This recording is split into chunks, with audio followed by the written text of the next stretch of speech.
What if the pizza you ordered at midnight wasn't just food being delivered, but something far darker, something that never should have arrived at your door? It was just past midnight on a cold Friday in suburban Ohio when Tyler Jensen tossed his insulated red pizza bag into the passenger seat of his car.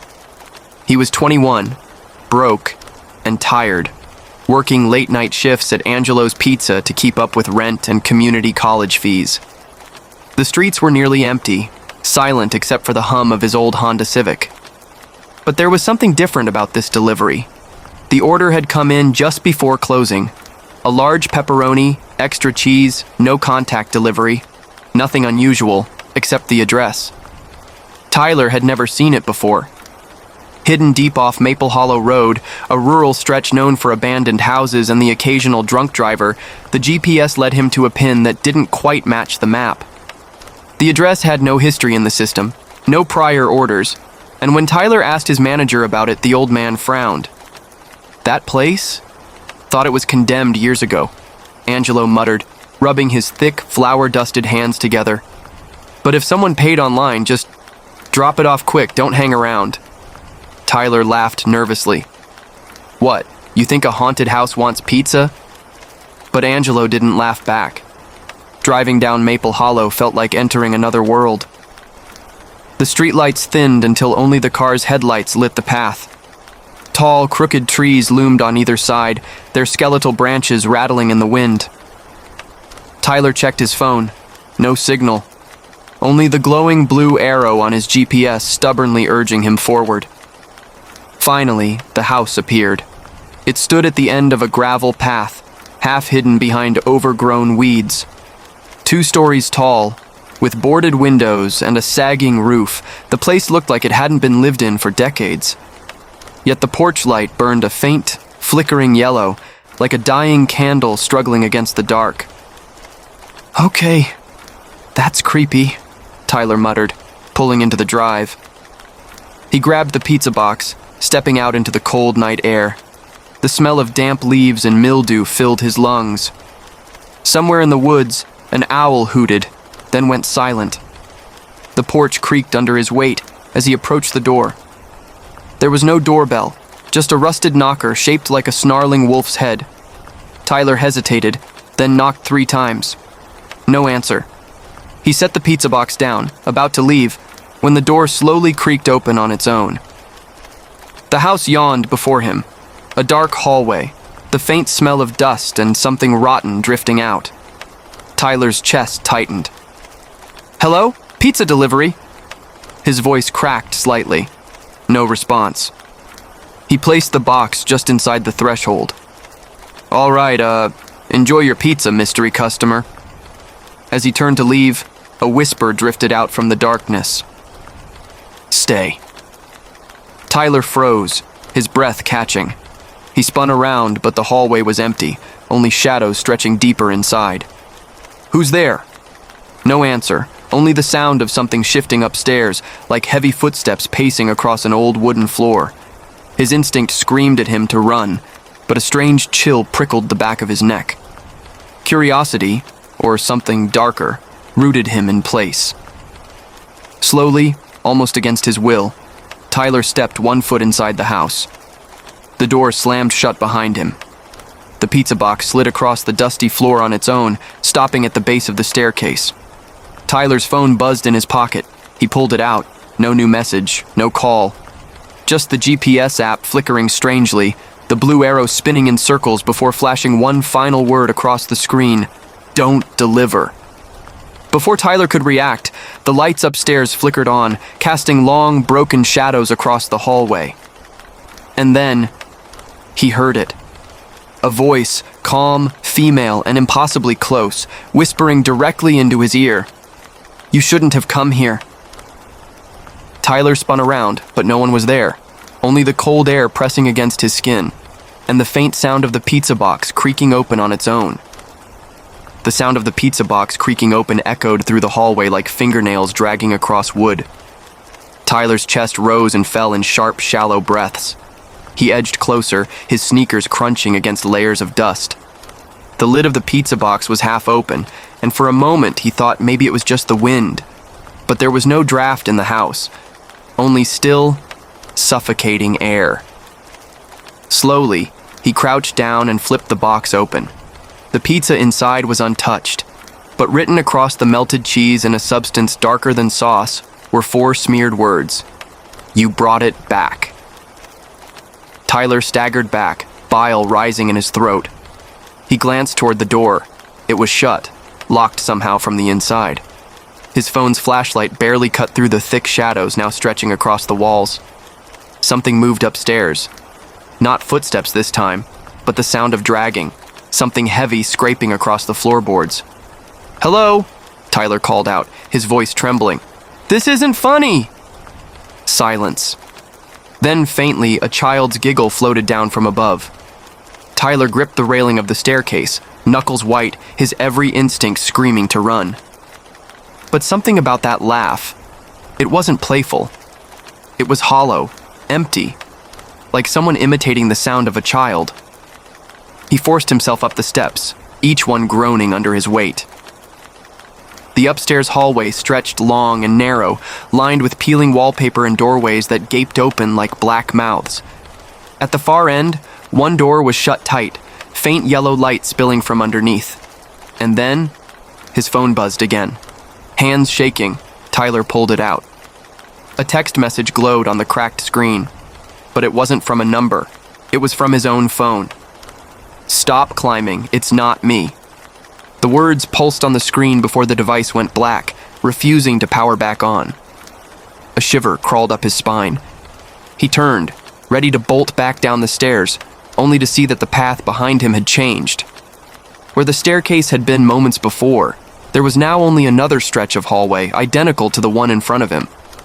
"No, no, no," Tyler muttered, backing away. The house wasn't normal. It was shifting, trapping him. And then, the shut door at the end of the hall creaked open an inch. "Tyler." The voice was soft, broken, and eerily familiar. His mother's voice. His throat went dry. She had died in a car accident when he was 14. "Mom?" His whisper was barely audible. The door opened wider, but the room beyond was pitch black. A shadow moved inside, long and crooked, far too tall to belong to her. And then, out of the darkness, 2 pale hands gripped the frame, nails long and jagged. Something began pulling itself out, inch by inch, its body stretching unnaturally, scraping the ceiling as it emerged. Tyler stumbled back, eyes wide in horror. The thing that stepped into the hallway was not his mother. It was taller, its face warped and blurred like melted wax, yet its mouth curved into a grotesque smile. And when it spoke again, its voice was not hers, but a mixture of all voices. His mom, Angelo, the child's giggle, the whisper from the front door, all bleeding together into one. "You brought it back to us." The pizza box appeared again, now sitting in the hallway at his feet, though he had left it downstairs. The lid snapped open, and inside there was no pizza this time, only a mirror. And in the reflection, Tyler saw himself but grinning wide, blood smeared across his chin as if he had been the one eating. The reflection's eyes locked with his, and then it moved, smiling wider, even as Tyler stood frozen, mouth shut. His reflection whispered from inside the glass, "Deliver yourself." Tyler's breath came in ragged gasps as he stared into the pizza box mirror. His reflection wasn't just smiling, it was alive. The glass rippled like liquid, the distorted version of him pressing closer, as though it could step through. "Deliver yourself," it whispered again, lips moving out of sync with his own. Tyler snapped the lid shut and hurled the box down the hall. The sound echoed, too loud, as if the walls themselves amplified it.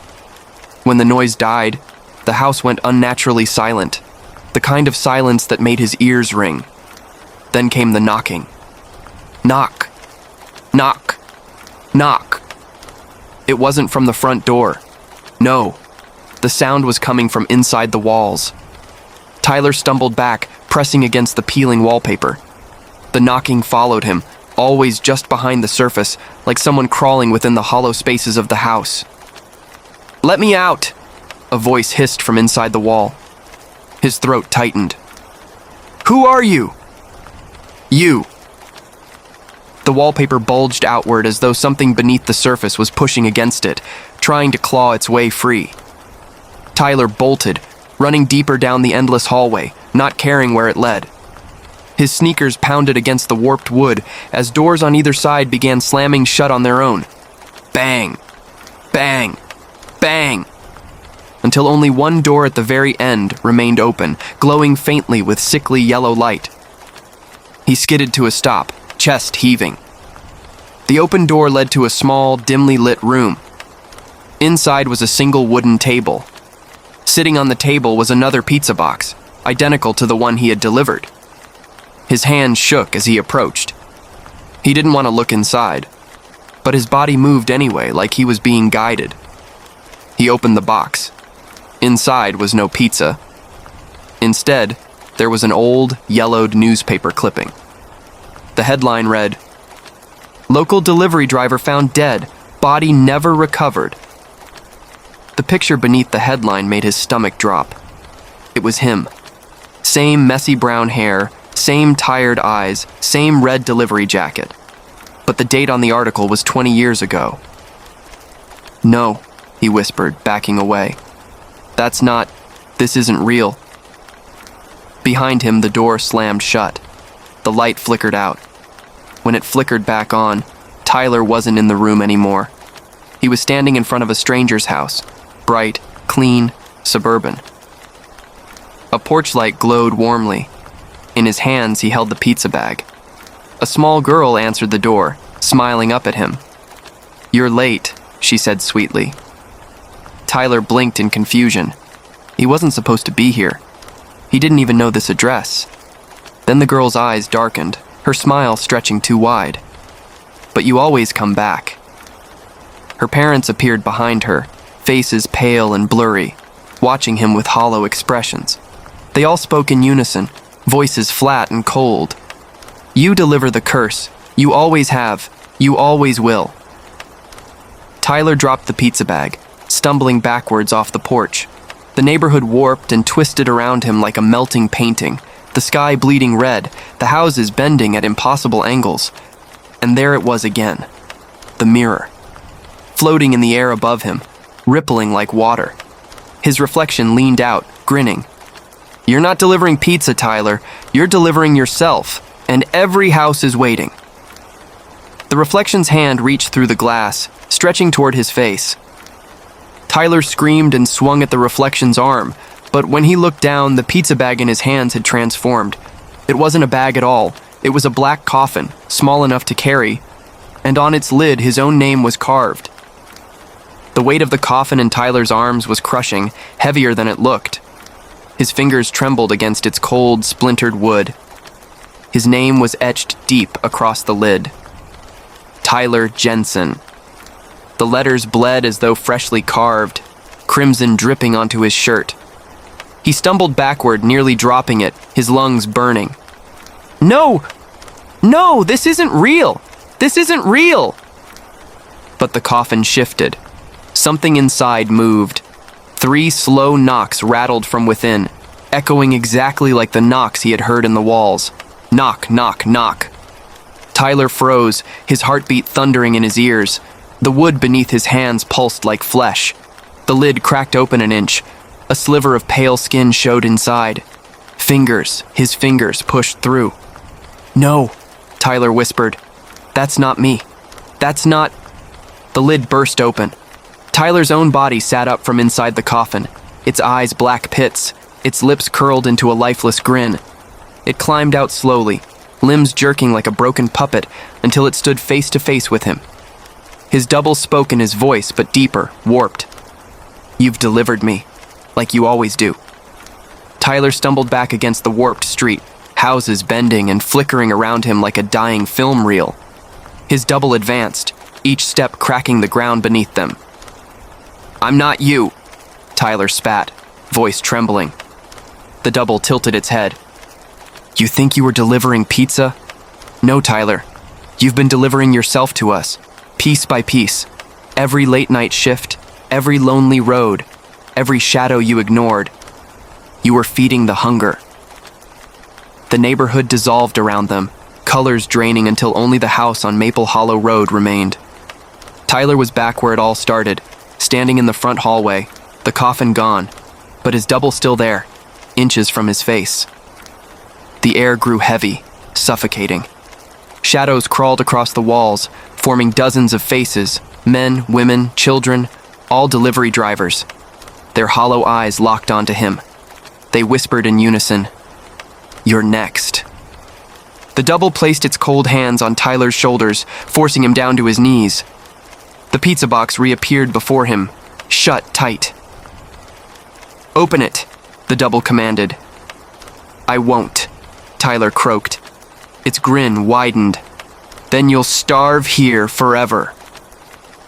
The shadows pressed closer, their whispers deafening. The house groaned, the floorboards splitting, the ceiling bowing as if the whole structure was collapsing inward. Tyler squeezed his eyes shut, refusing to look at the box. And then, he heard her voice again. "Tyler." His mother's voice, softer this time, pleading. "Please, deliver it for me." His eyes shot open. His double was gone. The shadows had stilled. And the box, now glowing faintly, sat waiting at his knees. He reached out with shaking hands and lifted the lid. Inside wasn't pizza. It was a folded delivery slip. His name was on it, but beneath it a new address had appeared in smudged black ink. 45 Willow Creek Lane, the house he grew up in, the house where his mother had died. As Tyler stared at the slip, headlights suddenly flashed through the broken windows. A car pulled into the driveway outside. He heard footsteps on the porch. Someone else had come to deliver. And this time, Tyler realized he wasn't the only driver. The footsteps on the porch creaked closer. Tyler scrambled to his feet, clutching the glowing delivery slip like it was burning through his skin. His pulse roared in his ears. The door opened. Another delivery driver stepped inside, a kid, maybe 19, with the same red insulated pizza bag slung over his shoulder. His eyes were tired but confused, just like Tyler's had been when he first walked in. "Hey," the kid muttered, looking around. I got an order? Pepperoni, extra cheese?" Tyler's stomach dropped. It was the same order, the same cursed invitation. "Don't," Tyler whispered hoarsely. "Don't step inside. You need to leave, now." But the kid didn't hear him, or couldn't. He looked right past Tyler as though he wasn't there at all. The kid set the pizza box down in the hallway. The air shifted. The shadows stirred. The house hummed with hunger, and Tyler suddenly understood. This wasn't about food. It never had been. Every late-night order was a ritual, bait to lure drivers in. The pizza wasn't the delivery. It was them. Each driver was a sacrifice, each house a mouth waiting to feed. The glowing slip in Tyler's hand pulsed harder. His name burned away, replaced with the kid's name, Aaron Clark. "No!" Tyler shouted. He lunged forward, grabbing Aaron's shoulder. This time Aaron felt it, jerking around in shock. "Whoa, dude, what the hell?" Before he could finish, the shadows descended. Faces twisted out of the walls, clawing hands reaching for him. Aaron screamed, dropping the pizza bag. The box slid across the floor, toward Tyler. The lid snapped open. Inside, Tyler saw his own reflection again, grinning. But this time, it wasn't trapped. It was stepping out. The reflection locked eyes with him and whispered, "You never escaped, Tyler. You were just the next delivery." The world convulsed. The house split open like a wound, the floor crumbling into a bottomless void. Aaron was dragged screaming into the dark, his cries swallowed instantly. Tyler fell to his knees, the glowing slip burning into his palm. His reflection stood over him, identical in every way, but stronger, real. "You brought it back," it whispered, repeating the words from the first pizza box. "And now, you stay." Tyler screamed as the reflection placed the slip onto his chest. His vision blurred, shadows flooding his mind, his body freezing. He felt himself sinking, not into the floor, but into the walls. Faces around him shifted, making room. Now he was one of them. Trapped. Hungry. Waiting. A week later, Angelo's Pizza received another late-night order. Same address, same details. Angelo grumbled as he handed the slip to a new driver. A young woman with bright eyes and an eager smile, her first week on the job. "Maple Hollow Road?" she asked. "Yeah," Angelo muttered, sighing. "No one likes going out there, but it's just a pizza. You'll be fine." As she left, Angelo's gaze lingered on the slip, his face unreadable. He muttered something under his breath, something he had said 1,000 times before. Someone's gotta deliver. And in the silence of the restaurant, the oven timer dinged. From inside, the smell of burnt crust rose, thick, sour, almost like something dead. Tyler never escaped. He became part of the house, another face in the walls. The cycle never ends. Each delivery driver who takes the order is already doomed. And Angelo? He knows. He always has. The restaurant isn't just a business. It's the feeder for something far older, far hungrier, waiting at the edge of Maple Hollow Road.